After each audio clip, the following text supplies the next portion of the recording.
candid conversations, unfiltered opinions, and humor with AVAG Beck's podcast. Hello, everybody. Welcome. So glad you were able to make it here. I have somebody that I spoke to a few weeks ago, but we had such a great conversation. I'm sorry I sound like a frog getting over something. So I have Kristine Gentry with me. Kristine is going to talk to us about her company and how she helps workplaces improve their culture and be more versatile. And I know the buzzword is DEI and how it's not what it is, but, we'll talk about that. Hi, Kristine. Welcome. Thank you. Thank you so much for having me today. I'm excited to be here. Thank you for being here. So, Kristine, talking about workplace culture, what is that? What is it? Great question. And I always like to start with actually a definition of culture, because I think a lot of people talk about culture these days and most don't really know what it is. Right. So I get all sorts of funny questions that just indicate people don't know what culture is. So culture is actually the learned and shared values and beliefs and patterns of behavior of a group of people. So it's in a workplace, it's how things are done. It includes both formal written policies and procedures. So like your employee handbook, all your benefits, any formal things that you have to follow are part of the company culture. But it's also the unspoken and unwritten rules and patterns of behavior in that organization. So culture includes like power struggles, power dynamics, who is invited to different meetings, who speaks at different meetings, where people sit. It's usually not something that's really discussed, but it's part of the culture. It also has to do with like, what time do you really start and end? What time, do people go home at night? Do they work when they're home? Are they, do you take lunch breaks? Does everyone work through lunch? All these things about really how work is actually done is part of our culture. So companies teach us what they value. Really, the leaders show what they value, and values are a big part of culture. So a lot of times we'll, hear companies or see companies post their values on their wall, and they're like, yes, we focus on culture. And ideally, the leaders live those values and exhibit values, and they're the example. And then the employees know, okay, I'm going to make decisions based on these values because this is what's important to my company. And in reality, that may or may not happen, right? Sometimes leaders talk about values, or maybe they picked values at one point and they're on the wall and nobody ever thinks about them again. That would also be part of the culture, right? Yes, someone identified some values, but nobody knows what they are. And so they're actually motivated and decisions are made by other values that are unspoken. So maybe it's whatever the company leaders focus on and ask people to do, then that's how they make decisions. So culture is about our values. It's shared among a group of people. It's also learned. So I always think that part is important. We tend to think about our own cultures, especially in a broader sense, like when we're thinking about our, whether it's our ethnicity or our religion, that our way is right because we believe it's right? But we have to realize that we are taught that, and we are taught our values. We're taught how to act in a way that makes sense for our group, whatever it is. And other groups are taught different things because that's what makes sense for that group of people. So I'm fascinated by cultures. I love studying cultures. We can talk about cultures on all different levels too, right? A lot of times, and I'm an anthropologist. So the reason I talk about culture, I'm a cultural anthropologist, and the field of anthropology came up with the concept of culture. So when we first started, it was back in the colonial days when explorers were going out and conquering the world and coming across different people and being like, oh, wow, they're so different from us. They talk different. Their food is different, but even their social structures are different. Their economic systems are different. All these things are different. And they labeled it as culture and started learning about all these different cultures that exist in the world. And then now we kind of progress in anthropology from just studying other people in these far away exotic places to realizing, oh, we have culture, and our culture impacts so much about the way we live. So, and we can study culture locally, in whether it's our own communities or like I do in businesses, and look at how we can shape culture to address problems in the workplace to create the best environment where people can do their best work. Beautiful. So in terms of culture, I'm going to ask a two-part question. So you talked about workplace culture where the owners and the leaders have come up with a set of values, workplace values, and this is what our company represents. And it sounds good on paper, right? It sounds great for marketing, right? It goes in every employment handbook. However, the action within the company is different, very different once you get in there. And at the premise of either asking questions about that, it turns into retaliation, right? What should an employee do? You said something about different cultures or different workplaces have cultures depending on what is driving them, right? Should a workplace be honest about the driving factor as opposed to putting out this false advertisement that they are something when they're really not in reality? Yes. So I think when a company expresses its culture and says we are X, Y, and Z, and they don't do anything close to X, Y, and Z, I think they are automatically setting themselves up to have employees that are disengaged. And we know statistically that 30% of workers, only 30% of workers in the US are engaged. So 70% are not. And that's right there a big reason. If companies are presenting themselves one way, but internally they act a totally different way, that sets up mistrust, confusion. People feel cheated if they went to a company because of, they highlighted certain values, and then people get in there and say, oh, these aren't the real values at all. Like, you can use culture to do really good things, but if you kind of fake culture, which I would say you do, if you have values that you don't live by at all, you're pretending we're this great company, we're really something different, you can hurt yourself. You can hurt your company even more. Like, I think it would be better for a company to not talk about values at all if their true values are not things they want to be known for. It's because then you don't have that big discrepancy that people, people get in there and they start working and they go, oh, what we really care about is profit, period. It doesn't matter so we don't care about safety. We don't care about our customers. We just profit. If that's the case, it's better to not say that you care about other things ahead of that, right? Because you're just creating a disingenuous culture and with a bunch of employees who are going to be unsatisfied. So I think if someone gets in an environment like that, it's difficult. I think there are a lot of companies that operate that way, and that's probably why we have such low disengagement numbers.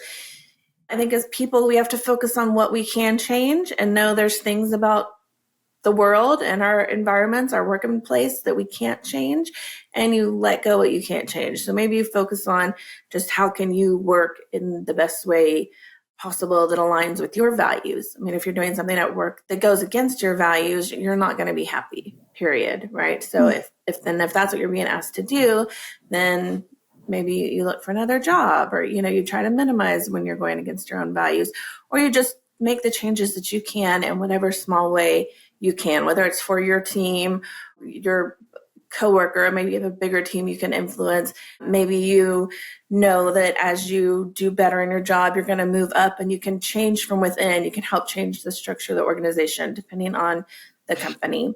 But I do want to say there are some wonderfully successful companies that focus on culture, and they do a really great job, and they are who they say they are. And that's when culture really works. And we see, there's so many studies of these companies that have good, strong cultures, and their overall performance is so much higher than companies that don't. So it's important to get right, because culture really does impact your overall business success. Absolutely. I do agree. So talking about culture, you're a cultural anthropologist, and for us to get to the definition of culture is the ability to recognize the differences that exist and how it is welcoming. So what is your take on a company who serves a diverse population on not having that representation on their staff? I would think that's highly problematic, because if you don't have the representation of the people you're serving, you're not going to know what they need. You're not going to know what they want. You're going to miss the boat. So, and again, there's so many statistics that show diversity. Companies with diverse workforces are more innovative. They do better overall. Diversity is so important for company's success. But particularly if you're trying to work with any kind of diverse population, you need to understand their experience, their lived experience, and what they want and what drives them, what they value. And if you don't have people on the inside who represent those people, I don't think you'll be successful, really. You're, maybe for a little bit, maybe for a while, maybe if you're the only one offering that service, but you're not going to be as successful as you could be if you actually have the representation within the organization. So, I think it's a good point. And of course, everyone's talking about DEI today. And I do want to address, I've had people say, do you say culture because as a euphemism for DEI? Is that so you don't have to talk about DEI? And the answer to that is no. Like, culture is one thing that's much broader. It's a much broader concept than diversity, equity, and inclusion, which is very much focused on specifically making sure that your company is diverse internally, but also in who you serve and where you get suppliers from, and that you're recruiting from diverse places, all these different things. And then that once people are in the organization, that they are treated equitably, which we know, I hate to even have to go into why it's so important, but it is so important. We know that so many things, all of our leaders in so many different organizations are white men, and they have been for a really long time. And it's made things not as good as they should be when, say, for instance, healthcare, and most healthcare studies were done on white men. So we don't know how different drugs impact females or females of all different races. We don't have many studies on that. We are just now starting to address that, or we were before the current administration has now come in and said we can't talk about whether you're male or female or anything else. So that has implications for healthcare, and women have more adverse side effects from medicine because they weren't studied in the initial trials. We have the same studies with automobile manufacturing. The crash test dummies are based on male bodies. So women are 70% more likely to be injured in the same car accident than men. 70%. That's huge. We design cars for male bodies and assume that everyone else will be fine. Forget children. At least they have now car seats, so we can protect them better that way. And they only recently started to have female size crash test dummies. So now they are starting to address that. But, it's things like that we have done for generations, that the assumption is, the norm is the white male, and everyone else can, we don't need to think about the differences and diversity in whatever we're manufacturing. But the same happens for, leadership. You can have 1 million people. The numbers have been, for a while, have shown that more women, and specifically more minority women, like African American and I believe Hispanic, Latina as well, are graduating from college. So we have the most educated people in our country now are females, and a lot are minority females, but yet it's not represented in the leadership levels of any organization across the board. When you just look at the statistics, it's still white males leading everything, even if they have less education, even if they have less qualifications.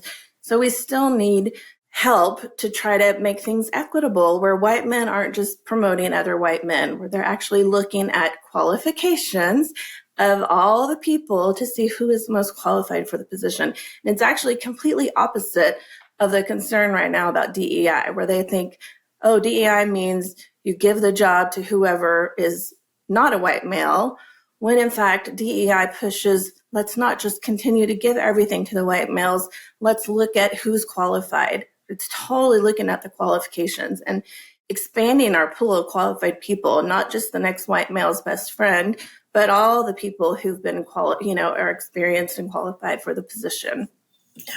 I'm so glad you brought in picking your best friend, because there are companies that have people grandfathered in, and companies that, again, talking about those values, but they fail to understand in touting these values, you also have to live by it in valuing hiring people who are qualified, not because your brother-in-law's sister-in-law's cousin aren't, and, is Sarah's next door neighbor, and yet children play lacrosse together, so she's the right fit for the job. And more than now, I care to really admit, because it is almost an every minute thing in America. I've experienced it. I know people that look like me have experienced this quite a bit. Is that when you present with knowledge and with experience in the midst of people that do not have the educational level that you may have, like you mentioned, Black women are the most educated demographic here in the United States, followed by Hispanic women, and it goes on. There's usually a dumping of responsibility because of the incompetence of the people that are supposed to do these jobs, right? And in addition to that, there's usually a clique mentality to bring frivolous report to HR and PIP that are merited. So what can you say would come to companies who may be going down this cultural path, or who actively practice this, where people are grandfathered into roles that they may not qualify for, both in education and experience? I mean, I think a really good company would look, if they've done that, and say, and look at, like, constantly evaluate the qualifications, and not only qualifications, but the actual achievements and accomplishments of the people in different roles. And so if they were doing this, they would know, just because this person got this position doesn't mean they're the best qualified in that situation, right? Maybe they're not the best qualified. And are they producing? And a lot of times, no, they're not. So I think some companies, it's such an interesting point. I know I was talking to someone who works for a large oil and gas company, and several years ago, and like literally 3 or 4 years ago, they made everyone reapply for jobs. And they did a whole big reorganization. And at the time I thought, well, that's ridiculous. But I think if it was done properly, it may have been really smart. It may have addressed this exact issue, right? Because you had to reapply, and they were looking at qualifications and experience and achievement since you've been at the company to make sure they have the right people in all the right positions. I think if there are companies that know, like, yes, we've just been letting people hire their neighbor and their best friend and whoever, and we haven't paid attention to qualifications, honestly, the company is probably not doing great, right? Or even if they are, say they're like, oh, we're profitable, things are fine. Mm-hmm. Well, they would be doing a whole lot better if they actually had really qualified, experienced people in those positions. So I do think there should be, and this goes back to like why we need DEI. You need HRs to review and make sure that the people who are in all the positions have the skills they should. They have the education, they have the experience, and someone on the management level, whoever's managing the leadership level, needs to make sure that these people are doing their work and meeting their goals and hitting their targets. And any organization that's not meeting their goals, that's because of a culture problem. And I would say this is a huge culture problem. Like, any people problems are culture problems. So if you're not meeting your goals, you're not meeting your deadlines, your business isn't doing what you want it to do, that means there's a culture problem somewhere. And that's the part where, there's so many different ways you can have people problems, and where culture can be a problem. But this is a really good one, and difficult, because you have people who've been like, well, I've been here for 20 years and I'm fine, and this person should be protected because they've been there a long time. But if that person's not producing, I think, everything people are claiming about why we want to reevaluate what the government's doing, it's about, are we doing the best job we can? Well, it should be the same anywhere, right? Are people actually meeting the roles and responsibilities they've been assigned? And are they doing their work? Or is it falling off on someone else to clean up and pick up after them? And yeah, I'm with you on the, I think we all are. Anyone who's done teamwork, which you do when you work in an office, right? There's always people who don't do anything or are part of the team, and a few who do all the work, and yet it's somehow a team project. Like, there's a lot of picking up the slack for people who get away with doing the bare minimum. And that sets the stage for horrible culture, and which means for a company that's not going to do well. And maybe they're doing okay, but it's not going to last. They're not going to continue to keep. I think for companies to continue to exist, they all have to be able to innovate and evolve.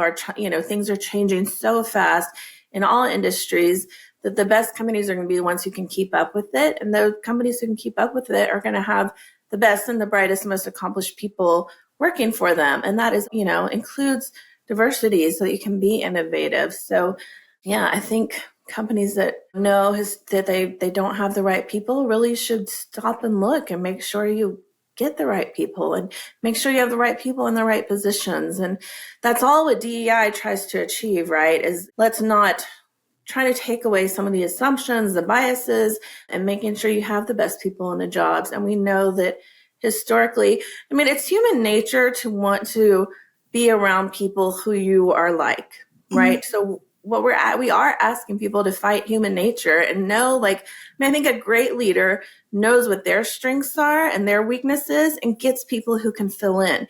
I don't want someone working for me who is exactly like me. Like, I don't really need another me. I need someone who can do the things I can't do, right? I want someone who's smarter than me at whatever I'm hiring them to do, or else I would just do that part. You know, you don't want someone, again, who looks just like you, because you're not going to have a whole picture of whatever your audience is, who you're trying to work with. And in the world we live in now too, it's such a diverse world. I can't imagine any company that isn't marketing to all different people. So, you know, I live in Houston, and specifically in Fort Bend County. We are one of the most diverse counties in the country, where we have like 30% Asian, 30% African-American, 30% Hispanic. I totally overdid that. I don't think it's not as high African-American. It's Asian, Hispanic, and white are all 30%, and then African-American. So it's, you know, all different. We have like 5 different languages minimum that, you know, all of the like government publications are produced in to try to communicate with people.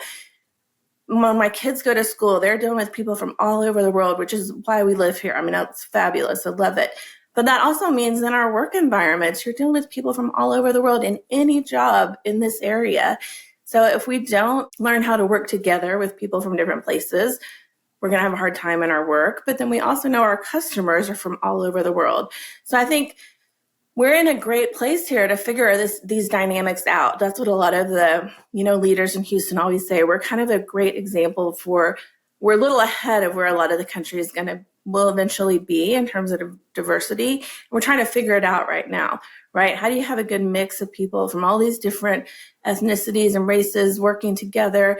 And how do you create solutions for all of our different populations, people from all over the world, and all the different things we're building in the city and things we create and services and products and everything. And we're still figuring out. It's not like we are perfect with it. But it's something that all companies need to do, right? We all have diverse customers at the very least. And if you're not diverse internally, you're going to miss out. Yeah. So you said something about having the right people in the right position. And I need to put that on a t-shirt, because more often than not, I see people hiring based on relatability and commonality as opposed to experience, which leads to excusing bad behavior, which leads to that clique mentality of coming together to pick on because, oh my God, I just love her, I prefer her, kind of a behavior. And that happens a lot in the workplace, not just in the corporate workspace, but any workspace. And some organizations are fine with that. They either have a salesperson or an owner that has the gift of gab, right? They can talk their ways into anything and carry that mission statement that is false when it comes to the company and the company practices internally, but they're able to present a certain way that everybody feels that the best thing since sliced bread. So in cultures like that, where success is based on how many contracts they're able to fulfill or how many customers they're able to maintain or how much they made in a fiscal year, right? When success is based on that, is there something that is missed? Because again, it's a business, right? A business is focused on profit. So when success is focused on profit or profitability and not everything else or anything else, because again, I'm in the black, I'm not in red, that's my focus. Is there a way for that company? What can you say to a company like that?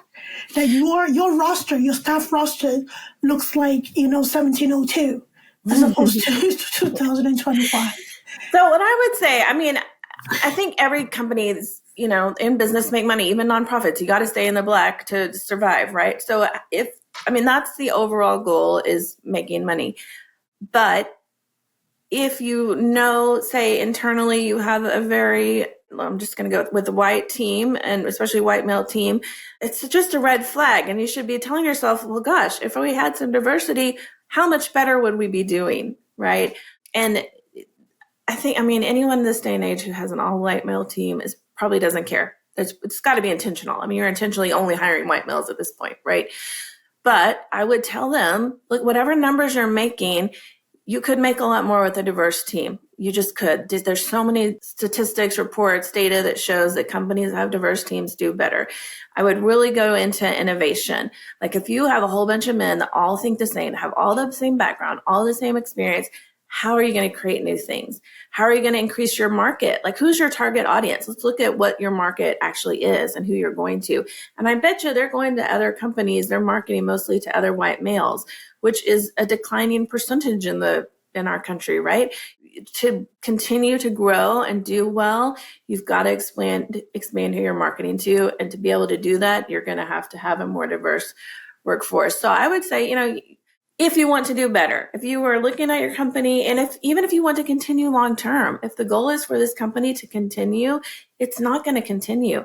I just don't believe that companies that are very solidly only have one perspective are going to do well in the world we live in. It's changing way too much, and there's too much going on. There's too many different perspectives. Your customers are from all over the world. You cannot do well if you're only marketing or only, serving one very specific demographic. It's just not good for the long term. So I would tell them, if you're fine with this and you're fine with your company being, done in 5-10 years, okay, great, keep going. But whatever industry you're in, most likely there's going to be someone who's going to come and innovate, and they may put you out in 2 years, maybe a year. Things happen so fast. And you can point to, oh my gosh, how many companies, Blockbuster, how many companies that are dead because they didn't evolve and they didn't change with the times. And they thought they were fine. They were making a ton of money. They were great. They were huge. They didn't think they were going anywhere. And then they did. They're done. So they're also, in the work that I do, there comes a point of I have to work with leaders who are open to realizing that they're going to have the best company they can have if they care about their people. And there are leaders who don't believe that. And it doesn't matter how much data you show them or how many stories you tell them of companies that are billion-dollar companies now because they focused on culture. They're just never going to change. And that's fine. I would move on and I'll say, I'm not investing in your company because you're not going to be around much longer. I think that's true. To me, that's reality. I believe that's fact. I fully believe that companies that refuse to evolve and diversify and change are not going to last. And so, that to me would just be a big red flag of where you don't want to work, where a company I don't want to do business with, and where I would be. Even personally, I wouldn't want to do business with you as someone who helps people with their cultures. If that's your mentality, and you aren't coming to me saying, hey, I've got a problem. This is what I thought was right, but now I've realized this isn't the way forward. So help me change this. Then we could do something. But there are definitely people who are never going to change their mind, and they'll just run their companies into the ground. Absolutely. I agree with you there that there are companies that what's the word I should use? It's not an entitlement, but more of a pride, because they have been in a particular lane for so long with not much of a competition. They feel like, okay, I'm great, I'll continue. You just never know when that competition is going to show up, and you don't just never know how that competition is going to show up in the marketplace and what effect that would have on you. People bank on their connections. People bank on their notoriety. And people bank on the false persona that they present when their company does not necessarily encompass what they portray it to be. Yeah. And often people are scared to speak up, or people who leave the company are, for reasons because of connections. They don't say anything for fear of being blackballed. It's just going to be a matter of time. But, do business the way you want to do business. So when we talk about not investing in a company or not working for a company. And this is gut feelings that I've ignored in the past. And I've wished I didn't ignore it. If I'm going in to interview at any place for employment, the one thing that I do is research. The same way the employer is researching me is the same way I'm also researching the employer. It is very important to me that I see not only a diverse group of customers, especially somebody in healthcare, that I also see a diverse group of providers, because I do know that commonality, right, can break the hardest ice. Somebody may not feel comfortable to say something in a certain way or something at all to somebody who may not look like them, but it takes maybe a sound or a look or an understanding, okay, what's going on, for the dam to break, right? So if I cannot help somebody and I cannot be the representation that I long to see, then I don't want to be there. If you're comfortable with grandfathering people into roles, if you're comfortable with your roster looking a certain way with maybe a few tokens here and there, then it's working for you and that's fine. But for people looking for jobs, I know sometimes you kind of like have to take what shows up because of financial need, whatever. But I would recommend that while you're there, take in the lay of the land and see where this takes you and see if this works for you. I don't know. What would you say about that, Kristine? I totally agree. And especially my last role was in healthcare, and I've done a lot of consulting in healthcare as well. And I actually talked to a patient population. I did a study with the LGBTQIA group to try to understand their perspectives and their experiences when they went to get healthcare and what we could do to make things more comfortable for them. And it was so interesting. And exactly, their concern was, I'm looking for a provider who is in part of this community, because doctors who don't understand even our basic healthcare needs. Or, there was a lot of concern about biases, potential biases. There were so many concerns that they had that made them, a lot of them, simply avoid healthcare. Yeah. So especially in healthcare, you're so right that we've got to have that diversity and representation for all the populations. And healthcare, is one where you're serving everybody. So you've got to serve all the people. And I do know healthcare too is a place, at least a lot of the organizations I worked with, where there's a lot of diversity in terms of employees. And they can say, well, look, 50% of our population is a race or ethnic minority. But you got to go deeper and look at, well, who are the managers? Who are the leaders? Who's on your leadership team? And just having, one person on the leadership team who's a female or, another minority does not mean that the rest of the hierarchy is representative of the population that it should be. And a lot of times it's simply not, right? All the diversity is at the bottom, maybe one or two people at the top. And then, the rest of the leadership's position are most likely, white males or some white females, but, it's not representative of the people. And so that's, again, where, a focus on what's happening. Why are the people not moving up? And it's not because they're not qualified or experienced. That all then comes with bias and all these things of how we tend to promote people who are like us. What we really need to do is train our leaders to realize hiring people who are just like you isn't going to help you. You need the people who can't do what you're doing. You need to surround yourself with different people to get the different perspectives. So, and I think for those companies, those organizations, especially in healthcare, the best talent is gonna go to the companies that are more diverse, that treat their people well, right? And all the different people well. And I think there is enough competition that at least, at some different roles where the companies, the organizations that are not focused on diversity, they're still just hiring one demographic, aren't going to get the best people. You're automatically losing out on the best people because the ones who are most educated don't fit that demographic, right? Yeah. I think sometimes a company misses the mark. It's great to give tokens and gifts, from time to time, but the one thing that I've seen companies miss is understanding how different cultures react to different things. If you have a demographic of people that are just like you and think like you, culturally the same, almost identical upbringing. And it might not be what other people want, right? If you're tokening gift here, maybe gift certificates or a freebie, whatever, but I feel like I'm not being heard. I'm still going to accept what you're offering, but it doesn't make me engage. That engagement you talked about. And talking about engagement, some organizations feel like forced engagement is the way to go. And if you're not engaged, then, you're just not a good fit, right? What do you have to say about that forced engagement? Oh my goodness. I love that one. Because as an African-American woman or an African woman, I fit into the African-American demographic. And a lot of minority communities are not oversharers, right? So when we are put in a position where we have to overshare about the color of our undies, what we did last week, who fell into the, all of this stuff is kind of like, oh my God, right? It's overwhelming. And we don't share. We may find something else to share in the meantime.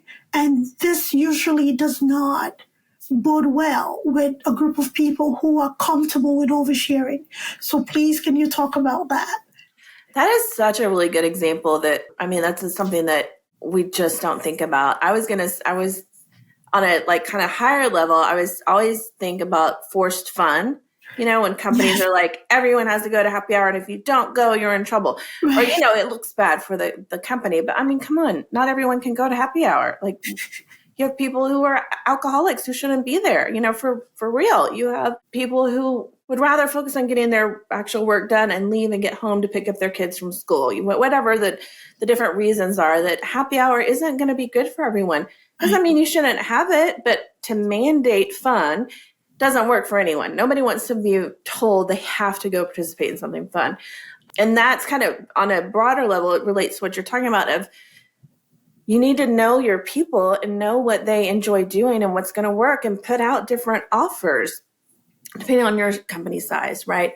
But not, I've talked to people who said, oh yeah, we have a great culture. We have happy hours once a month. That does not make a great culture at all. That means you do happy hours once a month. That's it. And maybe that helps with, some team bonding. Maybe it doesn't. Who knows what the impact is? Just happy hours on its own doesn't necessarily equal a good company or even a positive thing, depending on what's happening at those happy hours. Could be detrimental to your company if it's not going well. I don't know.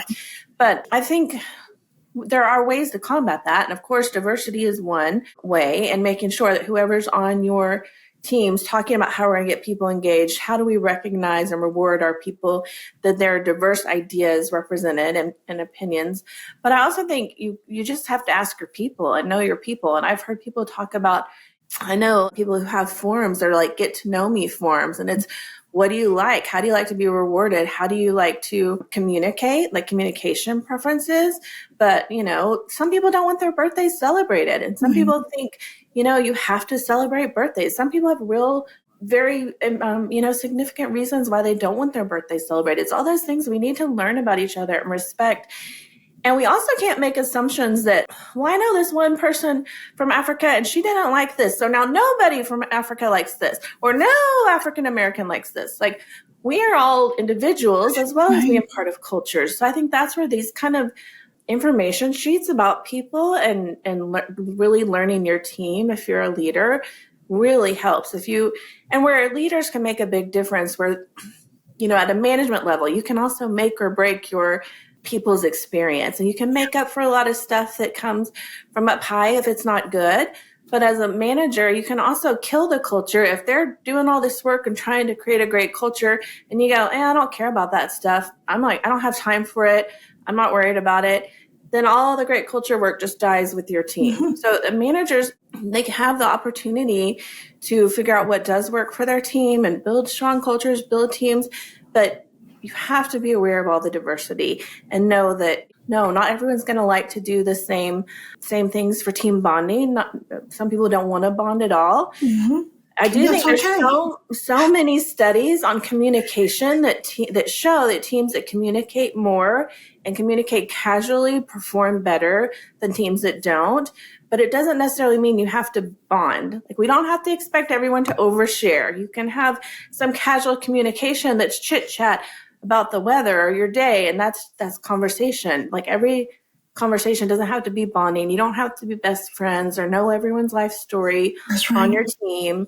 Some people want really strong boundaries from work and home, and that's fine, and we should respect that. And other people are oversharers, and there's no boundaries, and sometimes they need more boundaries, right? We got to learn too what's too much for work. So there can definitely be too much for work.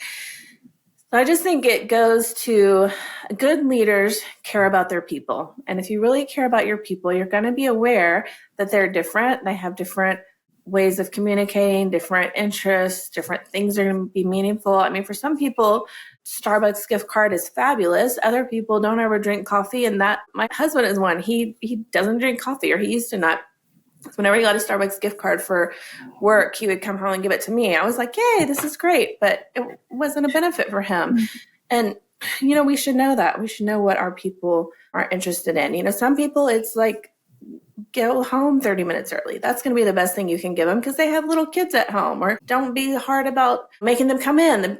Their baby's sick. They need to work from home that day. That's more important to them than ever getting a Starbucks gift card. We got to learn. And I think important too is knowing enough about our team to know those kind of things. And people at different ages and life stages are going to want different things. So yeah, your young and older people may love happy hours, and that works for them. But the kind of people in midlife who are dealing with, maybe sick parents and little kids, you can't ask them to be spending extra time going to the happy hours or the comedy club or axe throwing or whatever you want to do after hours. Like, you got to respect people's time. And I think it's fine to offer some things that go beyond, like maybe a happy hour that starts and goes a little after normal times for the people who can stay, but nobody should feel bad if they can't at all. I mean, like, any mandatory fun does not end up being fun.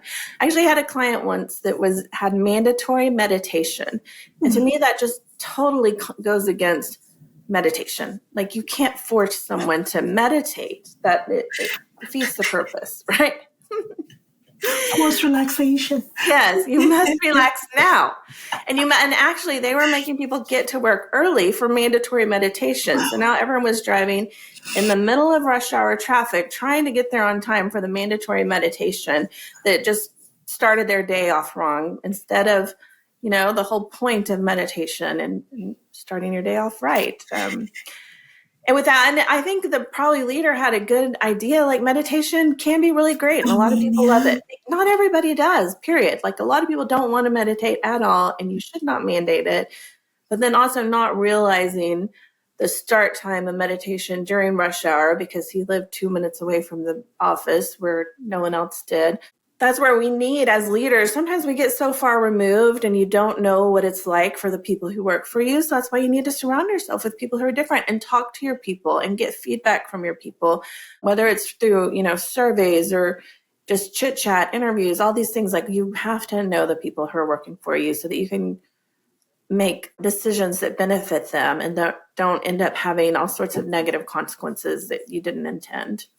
Absolutely, I agree with that. Getting to know the people, especially for a small company, getting to know somebody one-on-one and being steadfast in your knowledge of that person as opposed to opinion from others. And especially on a management team that is not diverse is very important because, again, talking about that clique mentality, it takes one thing for somebody to balloon it and blow it out of proportion, and is a very ideal opportunity for other people to pile on, right? Mm-hmm. And if you took your time to know the person, understanding who this person is as a whole, it makes it easier to not be swept up in the opinions of others, and also not to rush into a rash decision that is not beneficial. Yeah. So that idea of getting to know an employee for that employee is very, very important because everything else, you'll be able to decipher what is noise and what is real. as Black women, African American women and men, we've always had to be in this position of taking things to the chin, being the peacemaker so that work goes on. But even with that, it's usually not recognized, right? Credit is usually to the bully. So because of connection, because of similarities or whatever. So it'll help a manager or a business owner to get to know people where it's possible, right? So that you can be objective in your decision making. So thank you for making that point. So let's talk about business sizes. So where do you think impact can be made more? In a smaller company or a corporate portfolio company where it's much bigger? Or do you think it doesn't matter the size, where proper impact is made, it usually shows? I mean, I think all companies, all organizations have culture, and they all need to have a good, strong culture that promotes, engagement and well-being to succeed. Culture is difficult to shape and change, no matter the size of the company. So the good thing for, large corporations is they have more resources to help people and to address, culture. So you can have HR, learning and development, you can have ERGs, employee resource groups, more benefits. Usually there is a focus in large corporate organizations on culture to some extent, because they're doing all these things. They know, even if they don't call it culture, you got to have benefits. You got to have things to get your people feeling comfortable and doing their best work. So it's important in large corporations. It's really important. And then the other thing to be aware of in large corporations is you're going to have a lot of subcultures. So as you have, different departments and different locations and different specialties, all those groups of people can have their own subcultures that may benefit or may hurt the company. So there's a lot to pay attention to. It becomes, I don't even want to say more challenging. Culture, I think, can always be a challenge. It's not something that you do once and you're done with. So if a big company is like, yeah, we've created our values and it's in the handbook and we're good, and I have the HR team who deals with any problems, we're fine. That's not true. Like, you're always going to have problems and issues, and culture constantly changes too, as your people come and go, as what you're doing changes, as technology changes, culture changes as well. So you always have to be looking at culture, whether you're a big company or a small company, and what is working and what isn't working. So I think, employee feedback constant, as much as possible, is really, really helpful for all size organizations, but especially so in a big organization. And, depending on the structure, because I was going to say that, leadership team doesn't know all the people in a big organization, but they've got to be hearing from them somehow and have different ways for people to communicate. And then hopefully they have well-trained managers and team leaders, however they do it, who are helping with, to promote a good culture and create a good environment. And if they're not, then there needs to be a lot of training and focus on that manager level, because they're so important in creating culture, or in, they make or break the employee's experience. Like, there's some new statistics now, and your manager has more of an impact on overall happiness than your partner in some study. Like, it's so interesting. But then on a small organization, it's really easy to assume the culture is not really important, or we're fine, everything's great. And that's where it really goes to the leader is going to be the most important in setting the culture in a smaller organization. And it just depends. I mean, some leaders are really great leaders and they create a wonderful culture kind of without thinking about it. But then as the company starts growing, that's when they start having problems, because now the leader doesn't know everyone, and, their great personality doesn't smooth over whatever problems exist. Problems get kind of amplified as you get bigger and bigger. So I think it's really important for small companies to also focus on their culture. Even if it's a great culture, you got to think about what's working, what is so great about it, and how do we make sure this continues as we get bigger and bigger. And that's where, being a little bit formal about what kind of culture you want is important. So thinking through, what are our actual values? What are the things we're doing that create a great culture?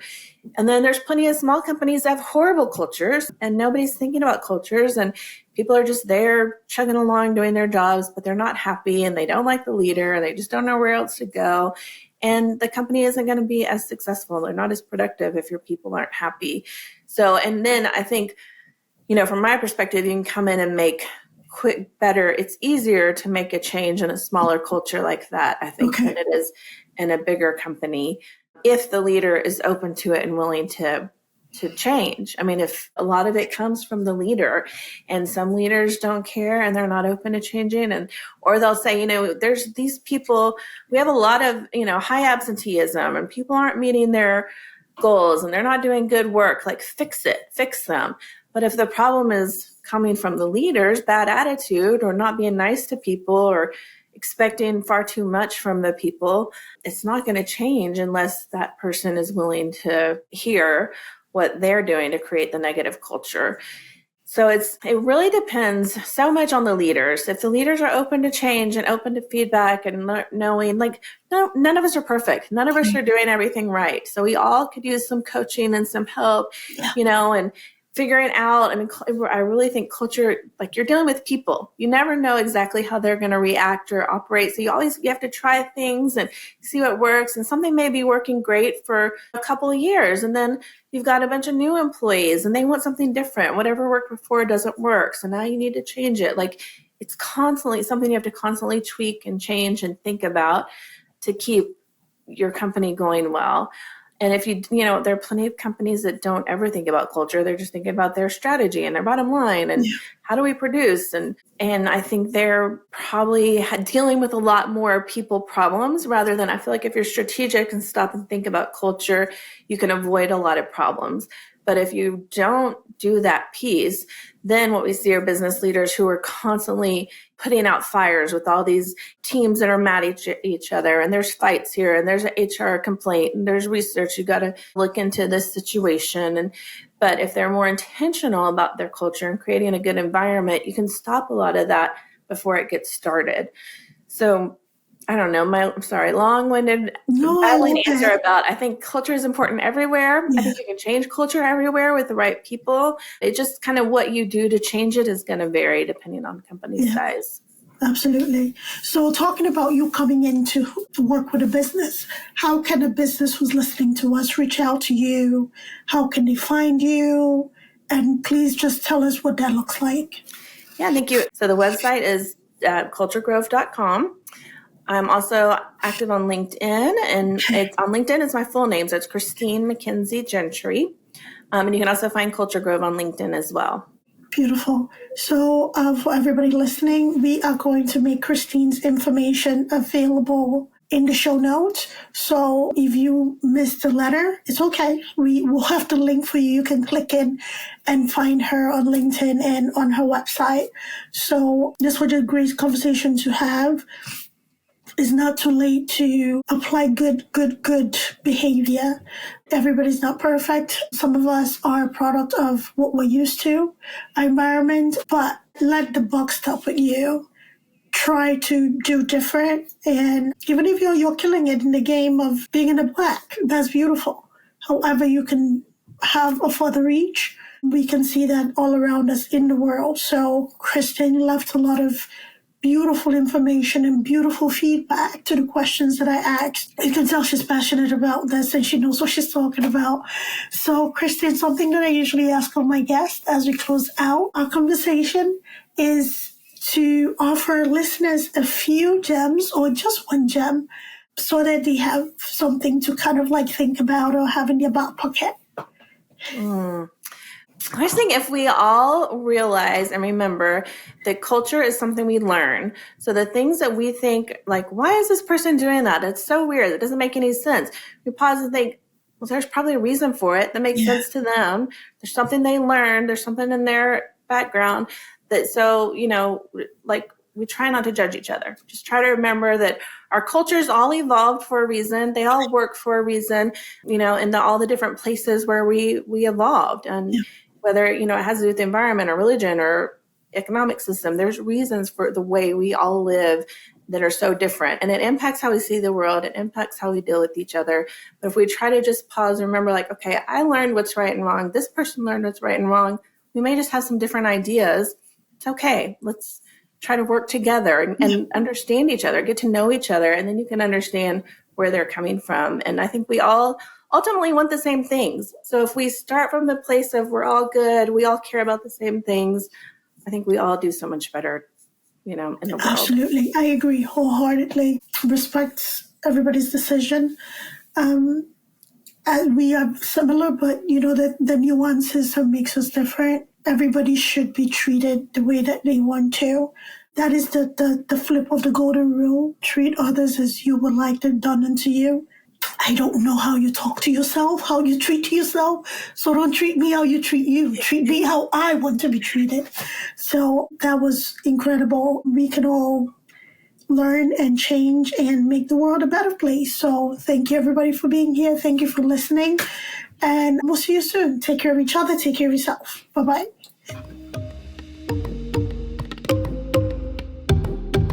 Thanks for tuning in to AVP Beck's podcast. If you enjoyed today's episode, don't forget to subscribe, rate, and leave us a review. It really helps us out. We'd love to hear your thoughts and continue the discussion.